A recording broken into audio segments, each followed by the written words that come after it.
পুরস্কার করলেন, সেদিনও পুরস্কার হলো।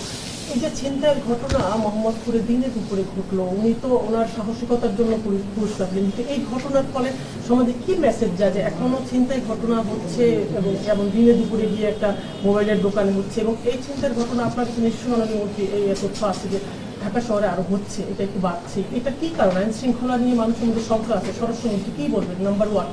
নাম্বার টু, এক নাম্বার বলি আগে, একটু সে একসাথে করে ফেলি মাননীয় মন্ত্রী। এতটা স্মরণ শক্তি নাই, আগে এক নাম্বার বলি, আগে বলি।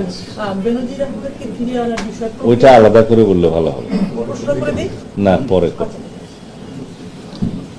ইতিপূর্বে মোহাম্মদপুরে আর একটা ছিনতাইয়ের ঘটনা হয়েছিল, ওইখানেও এক ভদ্র মহিলার ব্যাগ ছিনিয়ে নেওয়া হয়েছে। সেটা 4 কি 5 ঘন্টার ভিতরে তার মালামাল সহ উদ্ধার করা হয়েছিল, আসামিকে গ্রেফতার করা হয়েছে। সেই ঘটনা আমরা এখানে আনি নাই। এরকম প্রতিনিয়তই আপনারাই মিডিয়ার মাধ্যমে এগুলো প্রচার করেছেন, এইভাবে সর্বত্র করা হচ্ছে। কিন্তু ওভারনাইট মোহাম্মদপুরের মতো একটা এলাকা যেখানে বহু বছর যাবৎ একটা, আমি বলবো যে অপরাধীদের অভয়ারণ্য হয়েছে, সেটা ওভারনাইট নির্মূল করা সম্ভব হচ্ছে না। তবে আমরা কিছু পরিকল্পনা নিয়েছি, সেটা এখানে আমরা এখন বলতে চাই না, ফাঁস করতে চাই না। যে মোহাম্মদপুরকেও আমরা